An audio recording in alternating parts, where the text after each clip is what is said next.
Donc on va voir dans cette vidéo comment bien utiliser l'énergie et donc comment faire des économies d'énergie.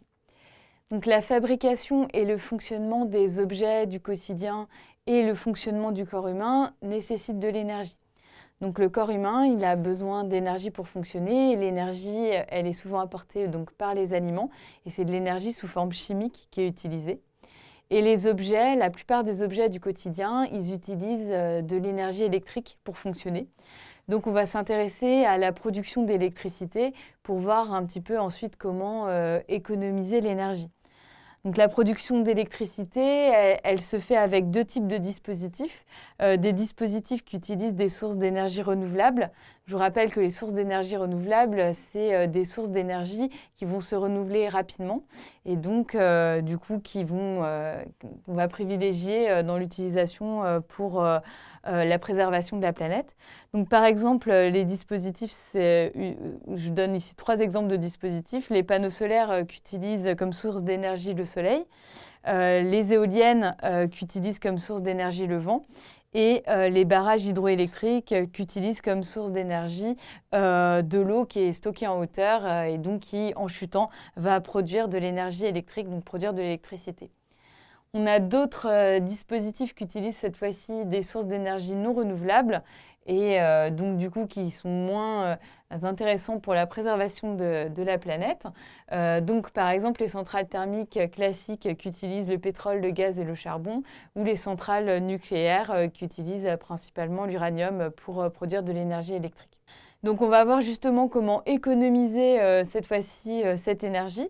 Donc il y a plusieurs moyens d'économiser cette énergie. Donc on va voir nous comment diminuer les pertes d'énergie.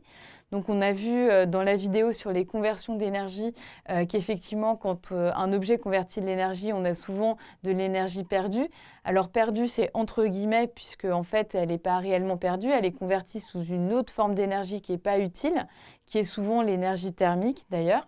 Par exemple, on va essayer de privilégier des dispositifs qui vont avoir le moins possible d'énergie sous forme perdue. Ici, je donne 2 exemples pour le chauffage et puis pour l'éclairage. Quand on a 2 types de plaques chauffantes, donc on a les plaques vitrocéramiques et les plaques à induction. Pour les plaques vitrocéramiques, par exemple, 70% de l'énergie électrique est convertie en énergie thermique utilisée par les aliments pour chauffer. Et pour les plaques à induction, eh bien 90% de l'énergie électrique qui est fournie est utilisée donc, pour chauffer les aliments. Donc on va essayer de privilégier, si c'est possible, les plaques à induction qui utilisent, on va dire, et qui ont un rendement plus intéressant que les plaques vitrocéramiques. Pour l'éclairage, je vous ai mis ici 2 types de lampes qu'on peut utiliser. Donc on a des lampes qu'on appelle les LED, donc les LED c'est en anglais ou les DEL en français, et des lampes à incandescence. Eh bien les lampes à incandescence ont un rendement qui est beaucoup moins bon que les LED et donc progressivement on essaye de remplacer, de placer, on va dire, de privilégier les LED pour l'éclairage.